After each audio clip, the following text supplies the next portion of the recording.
Hi, welcome to the Gamesplainer. I'm Jeff the Gamesplainer, and today I'm gamesplaining The Climbers. The Climbers is a relatively straightforward game. The whole idea of the game is to get your climber to be standing higher than anyone else's climber. The way you win the game is by everyone else passing. What a pass looks like is just not moving upwards. On your turn, you are able to move as high as you are able to move. So you don't just have to move only the one thing higher, you could move higher than that again. You also can move one block. What you're looking for is your color. So yellow is looking for yellow or beige. Purple is looking for purple or beige to stand on. So yellow's done that, he can now move to there. If, before his next turn, neither of the other players are able to move upward on the tower, yellow will win. It's relatively as simple as that.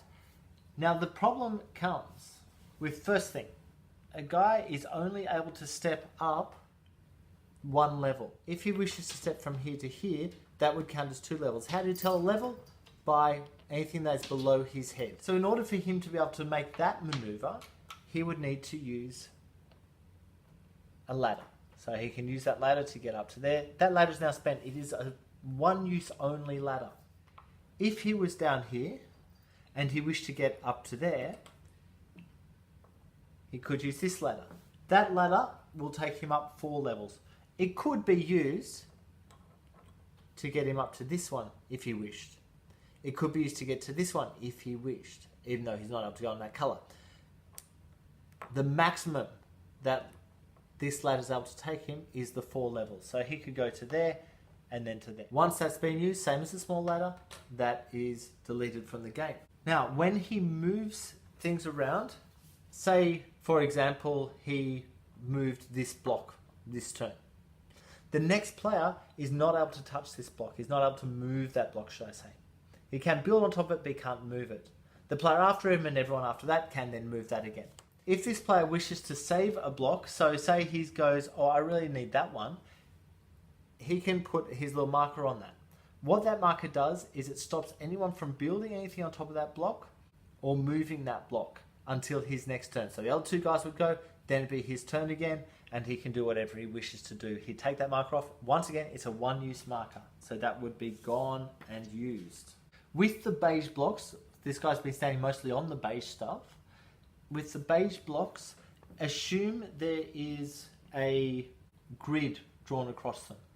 So this size block would have space for 4 players, and 4 players could very easily stand on the same block. These blocks only have space for 2 players, so a third person would not be able to go up onto that. If a player was standing there and you wish to build on that spot, you are allowed to move a player along. So the player stays on the same level. As long as they're in a legal placement, they are able to be basically pushed on the same level. So if this guy was, say, standing here, theoretically he could be pushed across to the yellow for me to be able to build in there. When you are building blocks, the only other thing to remember is they must be completely on top of other blocks. You can't have an overhang like that. It would need to sit right back. The only thing to be aware of is that everyone's starting on the ground level. There's nowhere to climb to, so your first move is almost always going to have to be to place a single level block down at your level. So if it was purple's turn, he could place that one there, he could then stand on top of that. This one can then be placed, either red or yellow could come onto that. So theoretically, if red put that down and to now yellow's turn, yellow could grab a block from up the top and build on that. Notice that I'm keeping everything connected, so everything is still connected to the main body.